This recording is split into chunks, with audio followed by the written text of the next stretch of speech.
Morning, everybody. I'm going to just go ahead and get going. My name is Leah Adrian. I work in Austin Development Services. Today, we're going to have Martin Sterrett go over the 2026 City of Austin Electrical Code Amendments. These are the proposed amendments. Before we get started, just to do a little housekeeping, this session is being recorded. We will have a presentation, and then that will be followed by a Q&A session. If you will notice, Zoom has the chat function and a Q&A function at the bottom of your screen. The chat function is only used if you have technical issues or anything like that. Please, you can put something in there. Otherwise, if you have questions throughout the presentation, anything that pops up, feel free to use that. You can enter that question there, and we'll either answer it periodically through the presentation. Hyatt has joined us and he'll help with that, or we will have the Q&A portion at the end. So you can either enter your question there or ask it. You can raise your hand and I'll allow you to speak up and talk then. And just to let everybody know, all of the participants for the webinar today, I'll send out a link later in either the week or a couple weeks, and it'll have a link to have the video itself. Any of the Q&A, we'll do a Q&A summary, and then we'll also have this information posted up on our public input page, and you'll get a link to that at the end of this session. So with that, I will hand it over to Martin Sterrett. He's our Commercial Building Inspector Division Manager, and he is going to go over, yeah, All right. Thank you. today's Yeah, Q&A. thank you, All right, Leah. thank you. Uh, Again, like Leah said, I'm Marty Sterrett, Division Manager, Commercial Building Inspections, and also Hyatt Dunn is also with us. He's the Commercial Electrical Inspection Supervisor. So today I will be presenting the proposed amendments to the City of Austin Electric Code to include the adoption of the 2026 National Electric Code. Before we begin, I wanted to give a little history on the City of Austin Electric Code. I have actually found a City of Austin Electric Code back to 1898. So I know I've got a copy of it, that we've had a code, electrical code that long ago. Also in 1914 was the first year that we actually adopted the national code. And then starting with 2002, we've consistently adopted the latest version of the National Electric Code, like I said, since 2002. Next slide, please. So our main goal, whenever we look at local amendments, is to minimize the number of amendments and return to the model code. I've been a part of both the 2020 and the 2023, and we've actually done that. And starting in 2020, the House Bill 2439 kind of helped us get rid of a lot of the technical amendments, and then in 2023, we reduced it down to 5.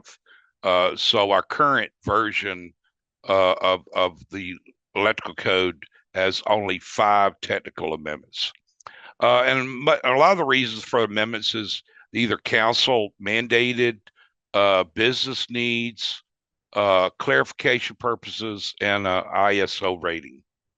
Next slide, please.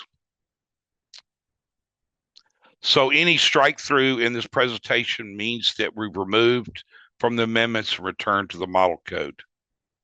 Next slide, please. So those of you who might not know it, the electrical code is one of the technical codes in the land development code. It's 2512.4. So like I said, we did a lot of reduction in the 2023. So what we're going to present to you is really some minor adjustments, mainly to correct some mistakes that we still saw, and we added a little bit, but here it is. So anywhere that the word, the letters, the numbers, excuse me, the numbers 2023, the year, those are being striked out, and 2026 is replacing them. So we're going to be repealing and replacing Article 4 of Chapter 2512 to adopt the 2026 National Electrical Code. Next slide, please. So our electrical code is 2412-111. Next slide, please. And in that, we say that the National Electric Code, we hope to say 2026 edition and Annex H. Those of you that are familiar with the National Electric Code, we have the annexes back in the back section of the code book, and Annex H is your administration and enforcement annex. We've adopted that several cycles ago. That's kind of gives us a framework for our administration and enforcement. So anywhere that we remove something from the National Electric Code, we have to replace it or add to it in our local ordinance. Next slide, please. So in the section B is the areas of the National Electric Code that we delete. If you look at most of these, they're in section 80. That is in Annex H. These have been in our ordinance for several cycles. And so what a lot of these are is like how the electrical board is formed, how to get a permit, plan review, that kind of thing.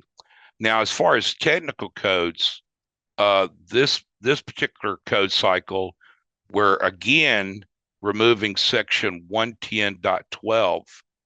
110.12 in the 2026 National Electric Code is your mechanical execution of work. That tells you that your work has to be done in a professional and skillful manner. Now, we actually strike that out of the code and replace it with our technical amendment, which would be workmanlike manner. That's it's not defined in the National Electric Code book. So in our local amendment that we've had for a long time, basically we tell you how to install it like a workmanlike manner. You know, parallel, plumb, that kind of thing. Now, because the reorganization of the 2026 NEC, we can't exclude section A and B. A is your unused openings that have to be filled, and then B would be your integrity of electrical equipment and connections. Like can't have paint on your bus bars, et cetera, et cetera. Section 210.5C1, we're deleting out of the 2026 National Electric Code. That's the City of Austin color code. We discussed the color code back in the 2023 amendment, but we decided that since 90% or more of the electrical work that's done in the City of Austin uses Austin Energy as a utility provider, they have the color code requirement. Plus, we already got all these electrical installations that's wired to a color that we've had for, I think I found it all the way back to the 1950 electrical code in the City of Austin. So we didn't want to change it. Also, if we didn't tell you what colors to use, you would have to do a lot more labeling on your, panels, switchgear, transformers, etc. So it kind of helps to keep that in our local amendments. One thing for just the labeling purposes. So Section 230.70A, was deleted in the 2023, but this year we're pleased to say that after discussions with the Austin Fire Department and the way the new 2026 code is structured, that we will not be deleting that section in the 2026 electrical code. I will go over that later when we go over some significant changes to the National Electrical Code. And then we're deleting section 680.41.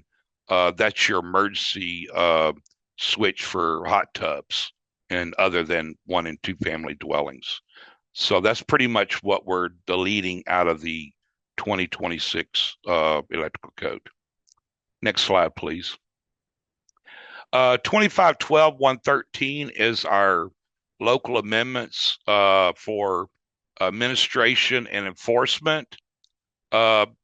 Basically, the way 2023 is right now, we just made some cleanup type adjustments. Next slide, please. And one of those is in 80.19C, issuance of permits. We've removed any where the word specification is referred to. Our reviewers do not review to specifications. Those are more of a project specific. So they're just looking at the minimum requirements found in the National Electrical Code or any of our technical amendments. So anywhere in this section that you see the word specification, that's being removed. Next slide, please. Yeah, same. It continues on anywhere the word specification. All right. So under exempt work for permitting, we've made 2 adjustments to the exempt work. That's to J. Previously, it said to install temporary wiring for experimental purposes in a suitable experimental laboratory. We've taken out experimental and laboratory and just put any laboratory and added testing and training. This helps any of the trade schools or any of the other places where they do testing or training that they can install electrical work for those purposes and not continue to have to give a permit every time they take something. Say they just wire up a transformer and then keep it for a month and then maybe later on in another year or so wire the transformer again. So this kind of keeps them from having to get a permit every time. Also in L, we adjusted L to more in line with the National Electrical Code. So to install, it used to say to install or repair an electrical device, appliance, apparatus, equipment, or electrical wiring operating at less than 25 volts and not capable of supplying more than 50 watts of energy. We've adjusted it now, like I said, in more alignment with the National Electrical Code. We also added raceways and wireways. So the threshold now is 30 volts, not capable of supplying more than 1,000 watts. We put the volt amp in there just to let people know that watts is the same as volt ampere. Next slide, please. The homestead permit. The other codes were in line with the requirements that are in the building criteria manual. The City of Austin Electrical Code had some additional requirements. So what we've striked through the all the requirements for homestead permit and referred everybody back to the building criteria manual 4.6.6, where That way, it's pretty much the same thing. It's just the electrical code had some additional requirements that the other codes did not have. So we've striked out all of the those requirements, and now you would have to meet the requirements of the found in the building criteria manual. Next slide, please. Okay, in annual permit 80.19D, we strike through participating in the registered industrial plan program. Uh, we haven't had that program in years. I know I've been here 12 and a half years, and it hasn't been here since I've been here. Probably should have removed this several cycles ago. We still have the annual permit program, and that's found, of course, in the 105.1.1 of the building code, but we don't have a registered industrial plan program anymore. Next slide, please. Uh, Other applicable city code and criteria manual requirements. Uh, we've had these in there since 2020. Just kind of refers that there's other electrical requirements that are in the land development code and the building criteria manual. And this year we're adding one to have electricians, designers, and engineers make sure they look at the City of Austin Fire Code.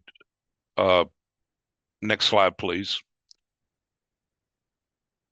That they've added 2024 AFD, Austin Fire Department, has added the fire pump disconnect. Fire pump shall not have an electrical disconnecting means between the utility transformer and the electric fire pump controller. This has been this way for years, but it's now codified in the land development code, and we wanted to add that into the electrical code just to kind of highlight it and make sure everybody understands that requirement. Next slide, please. So that takes care of all the changes that we propose to the administration and enforcement section of the electrical code. Now, 2512.114 is the local amendments to the electrical code technical. Currently, the 2023, we have 5 technical code amendments. And then with our proposal this year, next slide, please. We're going to get rid of 23.70A. So that puts us down to 4 local technical amendments to the National Electric Code. Those 4 being 1, workmanlike manner; 2, our color code; 3 and 4 is your emergency shut off for your pool and spas. So if this goes through, which we hope it does, we'll only be down to 4 technical amendments in the City of Austin Electrical Code. Next slide, please. So the work group, we kind of identified a few significant changes to the 2026 National Electric Code that we want to highlight. I will say if you haven't looked at the National Electric Code yet, you can. There's NFPA. There's always a free link to NFPA link where you can look at the National Electric Code, the new version. I know a lot of you have, you know, license in the state of Texas. You'll be required to have continuing education. I suggest that you, you know, have a 2026 National Electric Code change as part of your continuing education. Also, I've set forth a proposal for a lunch and learn to go over a 6-month period to look at all the changes to the new code. And I think it's going to go through. The first one may be on January the 28th. So my proposal is to look at each chapter and go over all the different changes. But these are the ones that are identified that we kind of identified as top ones. Next slide, please. So one of the big things is 2029 NEC restructuring, but we're on 2026 now, or fixing to be. But part of the 2026 code is to get in, is part of the restructuring of the 2029 NEC. So in 2029, it's proposed that the 9 chapters that we have now in the National Electric Code are going to go to 20 plus. If you do look at a copy of the 2026 code, if you look back in Annex L, there's a proposed structure in it. Uh, Actually, the restructuring was started in the 2023 National Electric Code. If those you remember, most of the definitions that were in other articles were all moved up to Article 100. So all of our definitions now are in Article 100. And then this edition, the 2026, there's even more foundational work. Pretty much is the new edition is going to be isolated in 3 major categories: limited energy system, the new word for low voltage, systems over 1,000 volts, medium, that's medium voltages, and then everything else. One thing that's a big highlight in the 2026 is Chapter 8 is no longer a standalone chapter. Uh, Previous code editions, Chapter 8 was kind of out there by its lonesome self, but now it's going to be incorporated into other articles. Next slide, please. We've got a bunch of relocated articles. Our old Article 220, our load calculation article, is now going to be 120. That's a big one. It probably may have never should have been in Chapter 2, but now it's going to be in Chapter 1. And then we've got a lot of new articles. Like I said, a lot of these are mainly for limited energy and medium voltage. And then there's been some deleted articles as well. Next slide, please. One significant one that we saw was Article 110.16 arc flash hazard warning. So arc flash warning labels will now apply to all non-dwelling distribution equipment and must include the nominal system voltage, the arc flash boundary, incident energy or PP levels, and the assessment date. The little picture that you see over on the left, my slide there, that label will no longer be allowed. This is to help any future electricians with any maintenance that they may do on electrical equipment, giving them the a hazard analysis. Next slide, please. Okay, Article 210.8, ground fault circuit interrupter protection for personnel. There's no new ground fault protection requirements for dwelling units under 210.8A. There is a new informational note that was added, though, to recognize Class A GFCIs marked HF and HF plus. These particular GFCIs will address high frequency ground faults. They'll get rid of a lot of this nuisance tripping that's found in some of these, energy efficient appliances and such. But there's no new requirements for dwelling units under 210.8A. I think that's the first since ground fault's been added to the National Electric Code. Next slide, please. Okay, here's the big one. If there's any mechanical contractors or electricians that wire the outside air conditioning units, you're probably really listening on this part. So first of all, I'm going to go over the 2026 NEC requirements. So the amperage threshold has been increased from 50 amps to 60 amps for single phase branch circuits rated 150 volts or less to ground. There's been a new exception, number 3, that permits a listed Class C special GFCI protection for listed HVAC equipment.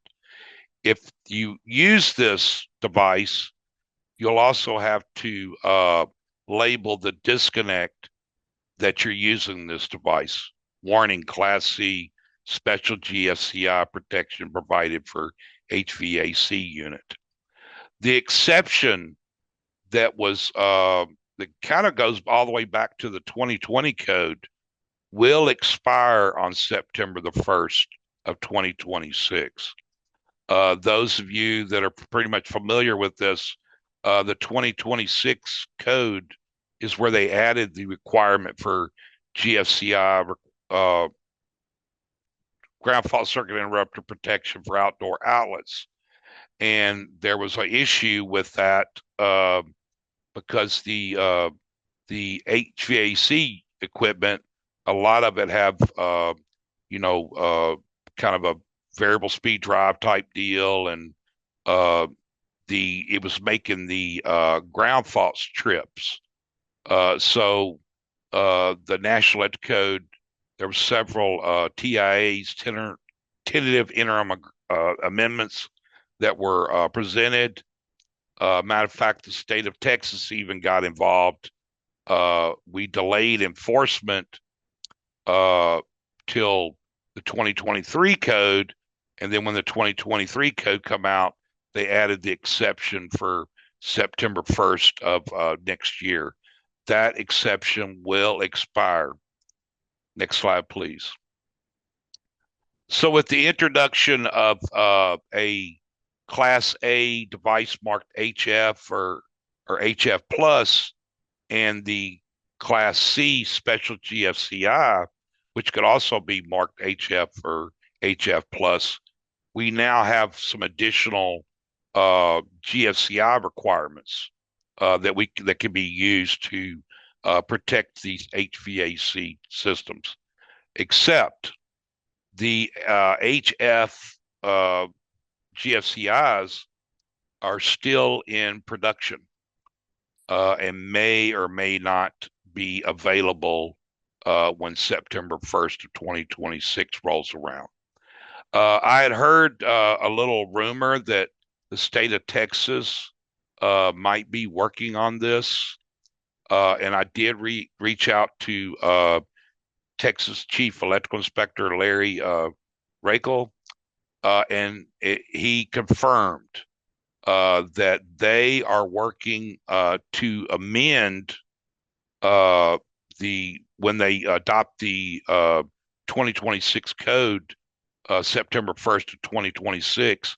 They're presently working on an amendment to delay the enforcement of HVAC equipment they were looking at 120 days, and then they would wait and see if these breakers are available in the state of Texas, how they react with the HVAC systems, to whether or not to delay it even more. So right now, I don't feel that the city of Austin needs to do anything with this because the state of Texas is going to do something about this. Uh, they will be presenting this to the Electrical Advisory Board next month to hopefully get their approval, and it'll go out for public comment and hopefully commission approval as an amendment to the 2026 National Electric Code. Honestly, I was real pleased with that response. Next slide, please. Okay, so Article 21052A5 and 21052C4 is they're talking about receptacle outlet location prohibited. In 2023, they changed up the whole peninsular and island receptacle requirements.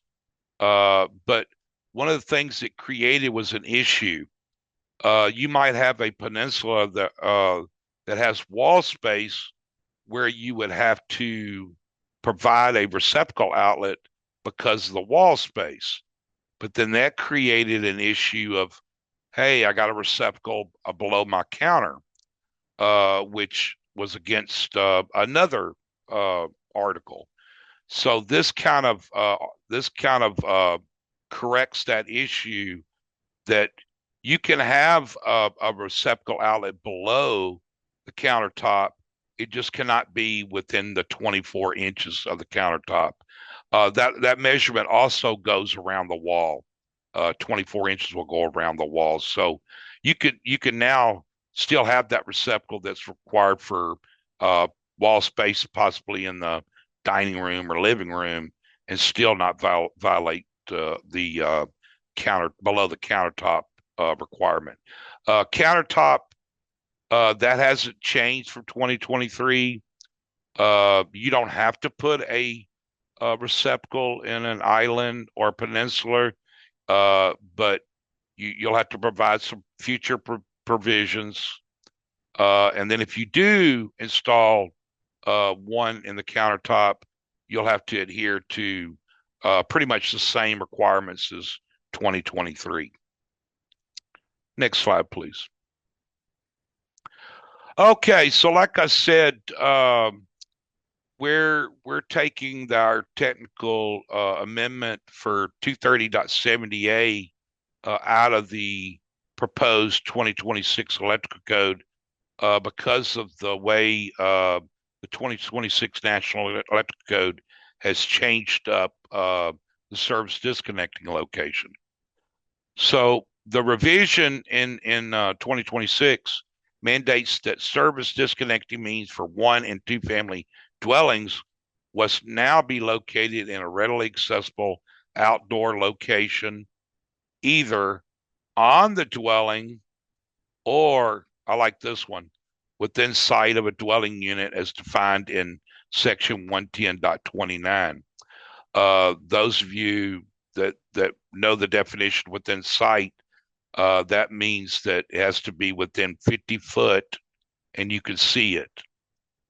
So we've required an outside disconnect in a residential one and two family dwelling for several code cycles in the city of Austin. So we're used to putting the disconnect on the outside, but this new code requirement will let us put it off the house. I know a lot of you, if you see this picture here, we have this rack service with these two dwellings. So that first house that you see with the white truck, the service disconnect can be on the rack. I'm not required to have an additional one on the house. Another thing that they've done is also added an exception. So the exception says allows for the service disconnect not to be installed on or within sight if the requirements of Article 22541 are met. So that back house there, uh, it would have to meet the 22541 requirements. Next slide, please.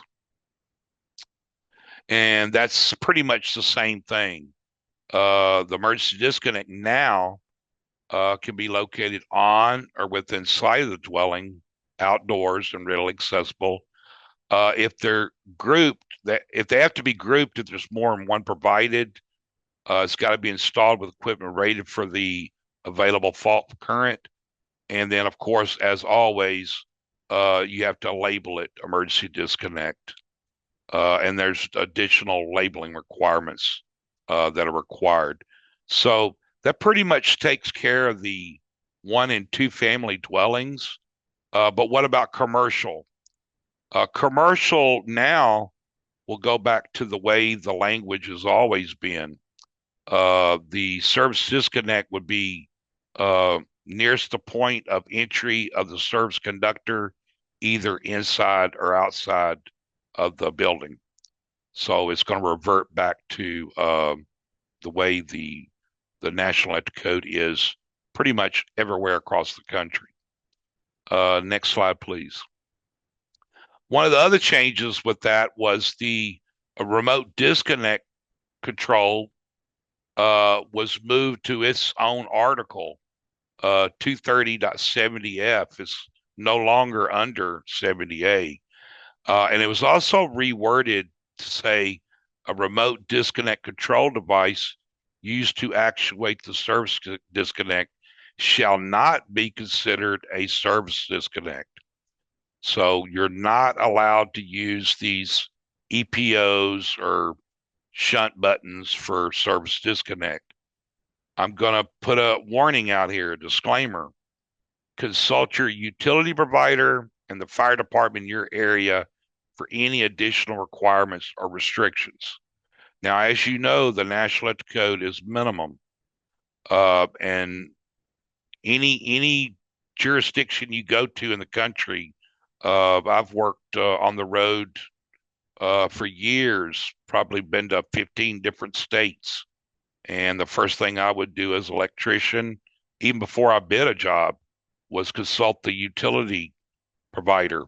What are your requirements? I would also consult the the electrical department. You got any code requirements? Fire department, you got any code requirements?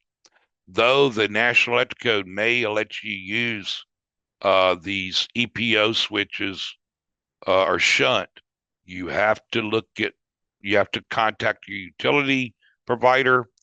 In the city of Austin, our jurisdiction, we are under four, primarily Austin Energy. So you need to look at where you're doing your service and make sure that you adhere to the utility criterias of those utilities and any fire department requirements. Next slide, please. All right, we put this one in there because we know there's a lot of contractors installing generators and transfer switches in residences. Uh, I like this picture, but I don't like this picture because it's got a main under the meter. But what I want to say in the 2026 code, if you pass those service conductors from the meter through the sub panel over to the transfer switch, it will be a violation in the 2026 code. In 312.11a, splice, tap, and feed through, service conductors are to be located within the service equipment. That was added to the required conditions. So you will not be able to run those service conductors through that sub panel like you're allowed to do now in the 2023. You could do that and label them now. Next slide, please. This is my favorite one. Article 314.27B2, boxes at ceiling suspended paddle fan outlets. The 2023 code, I'll be honest with you, was a nightmare for electrical inspections. Basically, every box in any habitable room pretty much that would take a ceiling fan had to be a fan rated box. They I love this change they're making in 2026. It only has to be a fan rated box if the box is centrally located in the ceiling of a living and a sleeping area, and then at locations were indicated by the installer, designer, or building owner. So every box in the middle of a living or sleeping area will be a fan rated box. And then if the whoever decides, hey, I'm going to make this a fan, then that box would have to be fan rated. I know inspections we had issue with a lot of these perimeter lighting around bedrooms or lights over peninsulars and kitchens and kitchen lights, and those are all habitable rooms, but um, you know they were required to be ceiling fan rated boxes, but the 2026 code is correcting that. Next slide, please. Okay, this is those of you that do commercial EV uh, systems. This will be a pretty good one for you. Article 62543D, the emergency shutoff. So permanently connected EVSEs for other than one and two family dwelling settings must include an emergency shutoff device located no closer than 20 feet and no farther than 100 feet from the equipment and clearly marked. So what this means, basically, there's going to be a emergency shutoff in case there's an event where you have these multiple vehicle chargers. Uh, this will affect all the commercial projects. If you're looking at this one picture here, it's kind of like set up like the gas stations. We have this emergency shut off for the gas pumps, and it's kind of the same idea. If there was an event on one of the chargers, somebody could push the button and would kill the power to all the other chargers. So that one's we feel that one's a pretty big one for commercial electrical vehicle charger installers. Next slide, please. Okay, I've got 62544B, but it's also A. Anywhere that you have a receptacle for an EV charger, all the 30, 50, and 60 amp receptacles, they must be listed for EVSE use. I do know that most of the home improvement stores have these right now. I was talking to a contractor the other day. They were already installing them. So if you've got a receptacle that for any of the EV portable chargers or any hand-fastened equipment, those receptacles will have to be listed for EVSE use. Next slide, please. So Article 280.26B2A, perimeter surfaces. So basically, if you're installing pavers around the pool, the single number 8 bare copper is going away. This started as a TIA in 2022, and it's we didn't adopt TIA, so this will be a part of our 2026 code. So, like I said, if you're using pavers around a swimming pool, you'll have to use another method for equipotential bonding. The single number 8 would probably only be able to be used like in the grass area, like in this picture in a rock area. Those of you do in pool installations or do equipotential bonding of pools, you'll really have to pay attention to this change whenever you're doing your pool grounding. Next slide, please. This one, Article 710D2, 5, and 6. This is also in Article 695, the fire pump, for feeder circuit wiring. So the 2-inch concrete encasement is being expanded to 5 inches. Unless that a licensed professional engineer that's qualified in these types of design can document that the 2 inches of concrete will provide a 2-hour fire rating.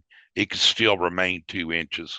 Otherwise, it will have to go to 5 inches. Another it said also that unless it's installed underground. I will say in this section of the code book, there are other methods to install feeders through a building. You can incorporate them in a 2-hour assembly.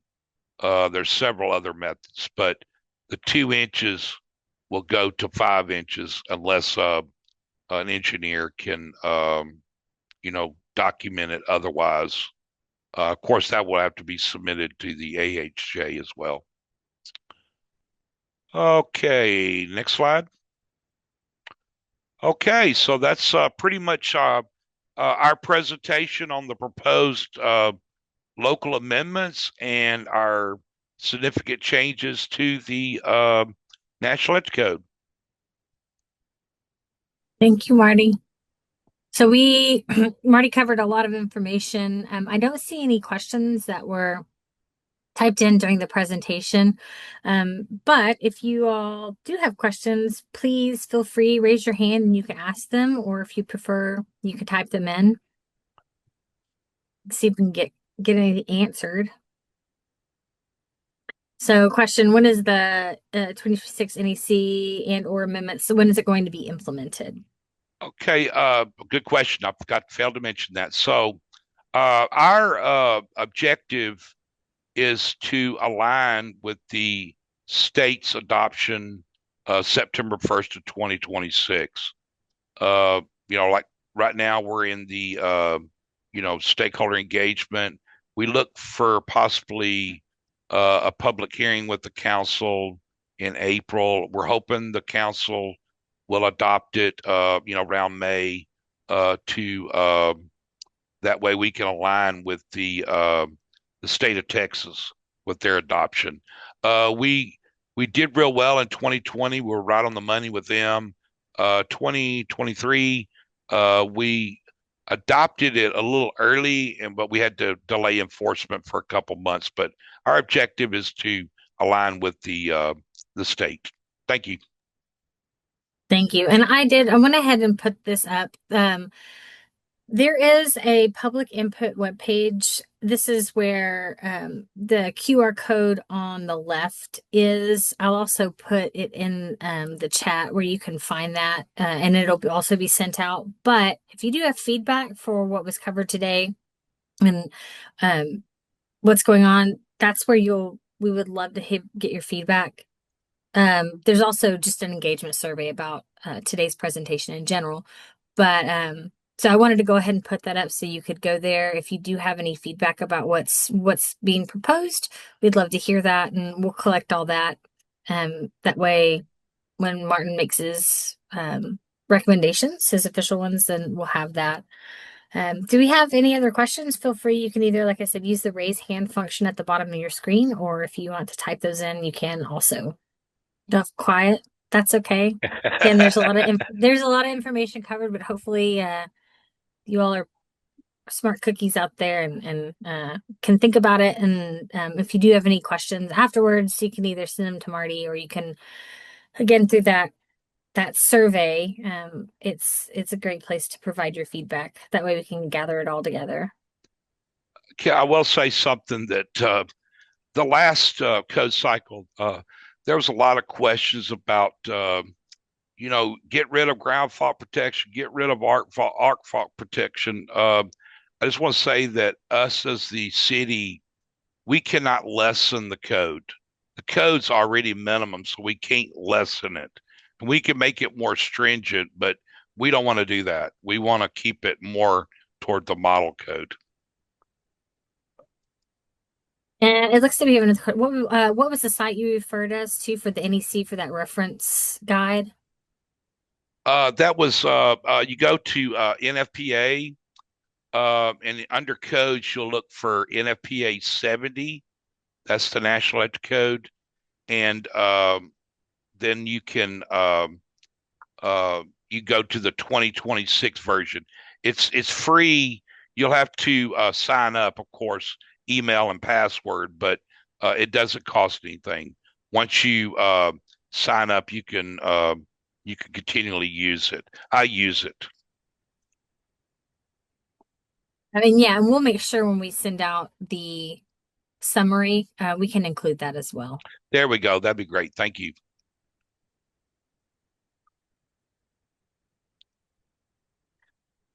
Uh, I do see a question in the chat. Is it possible? Let's see. It's gonna see if we could put that in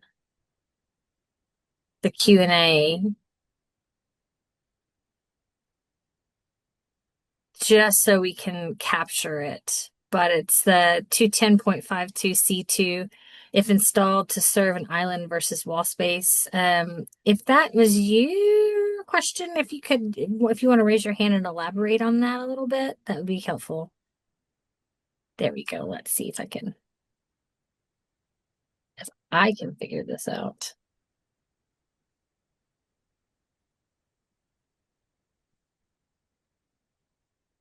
There we go. All right. You should be you're unmuted. So R quick, go ahead.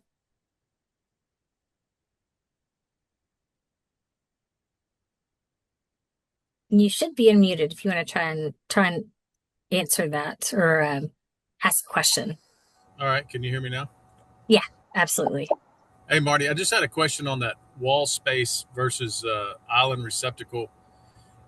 The way I read that code, it already allows us to have that wall space receptacle based on if it's designed to be used for countertop. Is that the way you see that? It was my understanding that you're not allowed to have a receptacle under a countertop. Excuse me, there is one exception they're allowing in drawers.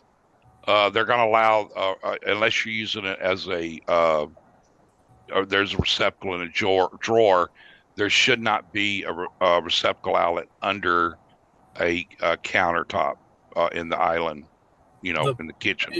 the issue I ran into it with, I know we've gone over this before, but the issue I recently ran into with it was the Muni code not allowing the receptacle to be too low, and therefore it You can. talk about the visibility. Yes, sir. Yeah, and The so visibility. Well, the 2026 code, which we have not adopted, everything we're talking about is proposed. Uh, it will allow that receptacle under that, under that wall, under that counter.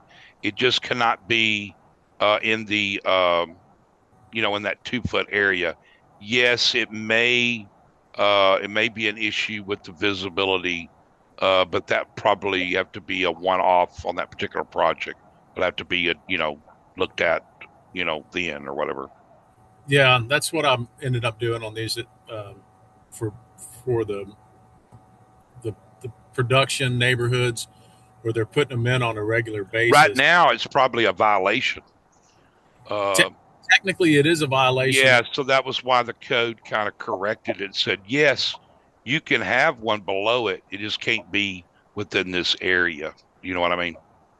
Right, I understand. Now, just revisiting it because I'm running into it today again, and But my we haven't interpretation, got there yet. So right now it's probably a big issue. it Yeah. is. So, in my interpretation on that C2, it looks like the code is specifically saying, kind of like with the ceiling fan paddle fans, if that's what it's designed for, it looks like the code allows that in that terminology in there is it being used for countertop or is it being used for wall space? Right. Yeah. Just a little flexibility Yeah. there. It's the 26 correct on a lot of 23 issues. Yeah. Yes. Okay. Thank you. Thank you. Yeah, thank you. And yeah, I see another this video and will also be sent out with that summary. So everybody that registered for this, whether or not they attended or not, will get a copy of this. We'll get a link for the video, and then also it'll be uploaded to that public input page that I put in the chat where you can put the survey, all the documents that we're going over today, are there. Right now, the full draft is on that webpage, so you can look at those that Marty provided. But we'll also send out that Q&A summary, a link for the video, and then again, that information will be posted online as well. And yeah, if you do have seconds, just again, that engagement survey kind of helps us to see, ways that we can change things going in the future. And then when we do have something scheduled for that lunch and learn for the national code that Marty mentioned, that will go out to, if you're registered in the through the DSD communications on one of those listservs, you will also get that notice in January, hopefully in January. Okay. All right. Well, we ride out noon. Thank you all for participating, and I appreciate the questions we received. Thank you so much. Yeah, thank you, everybody.